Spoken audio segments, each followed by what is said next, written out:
بسم اللہ الرحمن الرحیم۔ ناظرین، آج ہم غصے کے حوالے سے اپنی کچھ چند گزارشات آپ کے سامنے پیش کریں گے۔ کون سا ایسا انسان ہے کہ جس کو کبھی غصہ نہ آیا ہو؟ یہ ایک نفسیاتی عارضہ بھی اسے کہہ سکتے ہیں اور ایک انسانی عارضہ بھی کہہ سکتے ہیں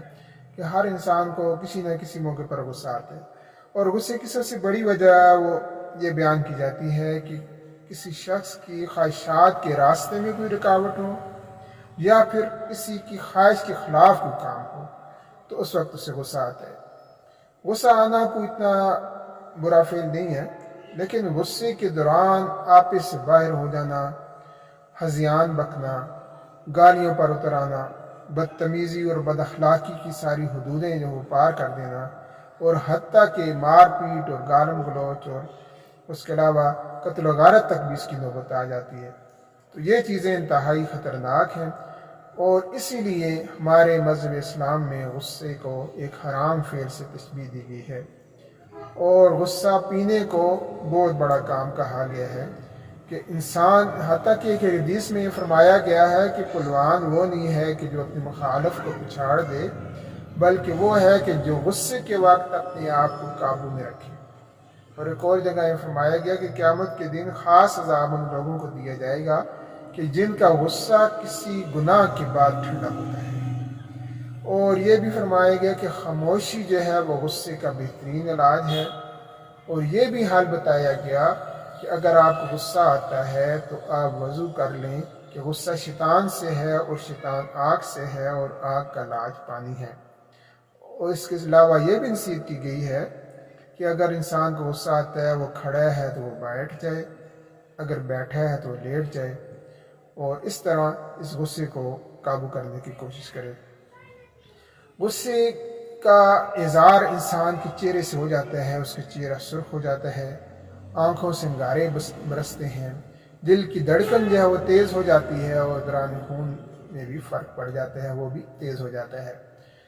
اور اس کے علاوہ اس کی حرکات، اس کی آواز، اس کے چہرے کے تاثرات، یہ ساری چیزیں سے پیدا ہوتی ہیں۔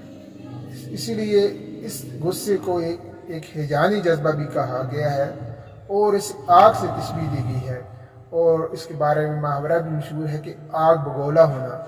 یعنی کہ بہت زیادہ غصہ جب کسی کو آتا ہے تو اس کا اس سے مثال دی جاتی ہے، اور یہ غصہ پھر تخریب کاری کو جنم دیتا ہے، اور اس کے ساتھ ساتھ مارنا پیٹنا، حملہ کرنا، زخمی کر دینا، اور حتیٰ کہ بعض دفعہ موت کے گاڑ بھی اتار دینا، یہ چیز اس پہ آتی ہے۔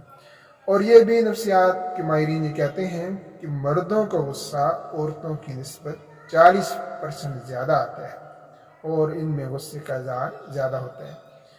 غصہ ایسی چیز ہے کہ جو کہ اس کے بارے میں کہا گیا کہ یہ انسانی عقل کا بھی دشمن ہے، اور اس کی عقل میں فطور آ جاتا ہے، اور بالآخر اس کا انجام جو ہے وہ ندامت ہوتی ہے اس کے بعد۔ تو لہٰذا غصے کو قابو میں رکھنا یہ انسان کی ایک بنیادی ضرورت ہے، ایک اچھے معاشرے کی نشانی ہے، اچھے انسان کی نشانی ہے۔ اور غصہ یہ نہیں ہے کہ آیا تو گزر گیا، بلکہ اس کے علاوہ اس میں لاتعداد مرض بھی انسان کے اندر پیدا کرتا ہے۔ غصے سے یرقان، غصے سے پاگل پن، عصبیت، دماغی ٹینشن اور جلدی امراض بھی پیدا ہو سکتے ہیں زیادہ غصے کی وجہ سے۔ یہ بھی کہا گیا کہ وہ لوگ جو ہے وہ زیادہ پسندیدہ ہیں کہ جن کا غصہ دیر سے جن کو آتا ہے اور جلد ختم ہوتا ہے، اور وہ لوگ ناپسندیدہ ہیں کہ جن کو غصہ جلدی آتا ہے اور دیر سے ختم ہوتا ہے۔ لہٰذا ہمیں چاہیے کہ ہم اپنے غصے کو قابو میں رکھیں، اور یہ نہ ہو کہ لوگ پھر ہم سے دور بھاگتے پھریں، کیونکہ یہ بھی فرمایا گیا کہ بدترین شخص وہ ہے کہ جس سے ملنا جلنا لوگ اس کی بد زبانی کی وجہ سے چھوڑ دیں۔ غصے کا علاج ہومیوپیتھک میں بھی ہے،